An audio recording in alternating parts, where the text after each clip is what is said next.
जब मैं मीडिया में आना चाहती थी और एंकर बनना चाहती थी तब मुझे आइडिया नहीं था कि एक बहुत मुश्किल प्रोफेशन है जिसको मैं ज्वाइन करने जा रही हूँ। बहुत ज़्यादा रिजेक्शंस का मुझे सामना करना पड़ा।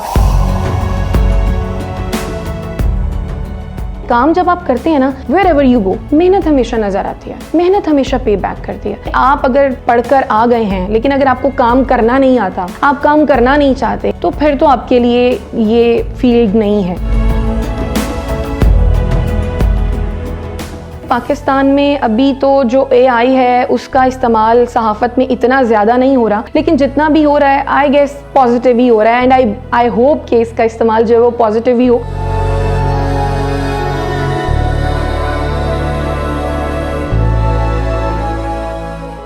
अस्सलाम वालेकुम जी, मेरा नाम शाइस्ता है और इस वक्त मैं ARY न्यूज़ के साथ वाबस्ता हूँ पिछले 1.5 साल से।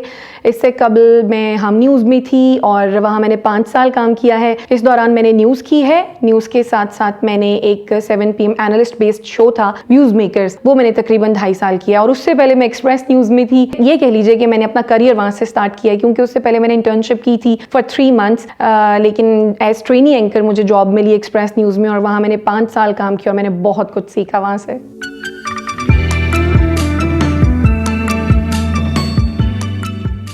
अच्छा, जब मैं मीडिया में आई थी या जब मैं मीडिया में आना चाहती थी और एंकर बनना चाहती थी तब मुझे आइडिया नहीं था कि एक बहुत मुश्किल ऑक्यूपेशन है या प्रोफेशन है जिसको मैं ज्वाइन करने जा रही हूँ। हुआ कुछ यूँ कि मैं बताती भी हूँ अपनी इंटरव्यूज़ में कि CNN में शहाब रतनसी एक एंकर होते थे, तो वो जब खबरें पढ़ रहे होते थे तो मैं बड़ा फैसिनेट होती थी कि ये कितने अच्छे तरीके से खबरें पढ़ रहे हैं, how beautifully he is like narrating things. तो मुझे वहाँ से शौक था कि यार मैंने एंकर बनना है। तो शौक तो वहां से हुआ, लेकिन मुश्किलें बहुत बहुत बहुत बहुत ज़्यादा आई। तकरीबन 2011 में मैंने अपना पहला ऑडिशन दिया था और बहुत ज़्यादा रिजेक्शंस का मुझे सामना करना पड़ा। ऐसा भी हुआ कि एक चैनल में मैंने जाके 2-2, 3-3, 4-4 दफ़ा ऑडिशंस दिए। कभी वो कहते थे कि मेरी आवाज़ अच्छी नहीं है, कभी वो कहते थे कि मेरी अपीयरेंस अच्छी नहीं है, कभी वो कहते थे कि शायद मैं जिस तरह से न्यूज़ पढ़ रही हूँ वो तरीक़ाकार ठीक नहीं है। शायद वो अपनी जगह ठीक भी होंगे क्योंकि न्यू थी बिल्कुल, और जाहिर है जब आप फ्रेश होते हैं तो आपको सीखने के लिए टाइम चाहिए होता है। जिस तरह से आज मैं खबरें पढ़ रही हूँ शायद 10 साल पहले ना पढ़ रही होती।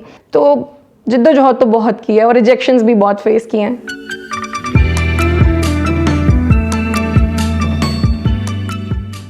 मैं इस बात से एग्री नहीं करती कि ख़वातीन को मौका नहीं दिया जाता। ख़वातीन को मौका भी दिया जाता है, ये आपके अपने ऊपर डिपेंड करता है। अब देखिए, आप अगर पढ़कर आ गए हैं लेकिन अगर आपको काम करना नहीं आता, आप काम करना नहीं चाहते, आप अगर गपशप लगा के घर जाना चाहते हैं, तो फिर तो आपके लिए ये फील्ड नहीं है। देखिए, काम जब आप करते हैं ना कहीं पर भी, whether it is journalism, whether it is teaching, whether it is like in medical field, wherever you go, आप जब काम करते हैं मेहनत हमेशा नजर आती है, मेहनत हमेशा पे बैक करती है। तो ऐसा नहीं है कि खवातीन को, हाँ खवातीन की तादाद आप ये कह लीजिए कि मर्दों के मुकाबले में कम है और वो भी बाय चॉइस ही होगी। Definitely it depends on you कि अगर आप आना चाहते हो या नहीं आना चाहते। बहुत सारी खवातीन क्योंकि शादी कर लेती हैं उसके बाद अपने प्रोफेशन को जो है वो प्रोसीड नहीं करती हैं, लेकिन मर्द हजरात ने तो जाहिर है कमाना ही कमाना है, तो वो कहते हैं कि अच्छा मैथ्स कॉम पढ़ा या कोई और स्टडी की है तो फिर यही करना है। तो मर्द हमें ज्यादा नजर इसीलिए आते हैं, खवातीन इसीलिए कम नजर आती हैं।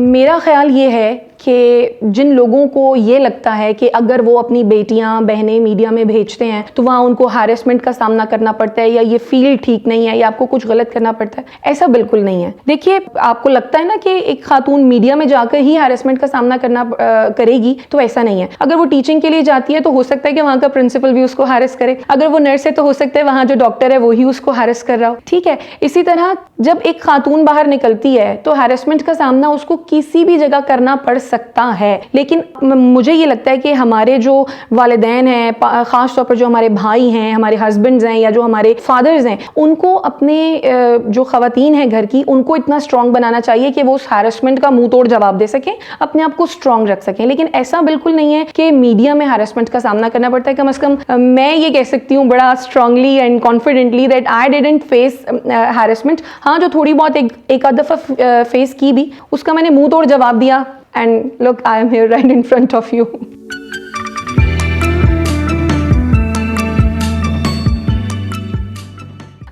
मेरे ख्याल से पाकिस्तान में अभी तो जो AI है उसका इस्तेमाल सहाफ़त में इतना ज़्यादा नहीं हो रहा, लेकिन जितना भी हो रहा है आई गेस पॉजिटिव ही हो रहा है। एंड आई होप कि इसका इस्तेमाल जो है वो पॉजिटिव ही हो, क्योंकि AI एक ऐसी चीज़ है जो बहुत ज़्यादा बेनिफिशियल है एज वेल एज वो उतनी नुकसानदेह भी है। तो हम उम्मीद करते हैं कि पाकिस्तान में अगर इसका इस्तेमाल हो तो वो पॉजिटिवली हो। अभी तक तो पॉजिटिव ही हो रहा है मेरे ख्याल से।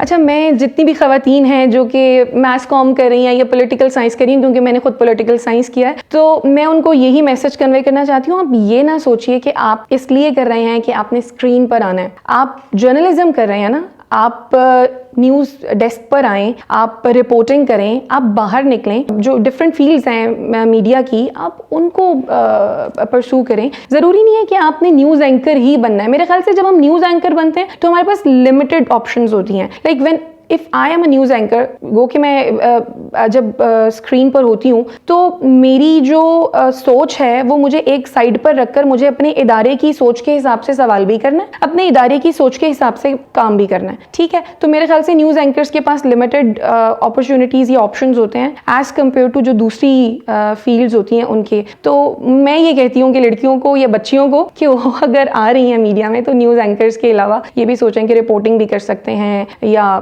कुछ और भी कर सकते हैं। लाइक PCR में आ सकते हैं, MCR में जा सकते हैं, whatever they want to do they can do.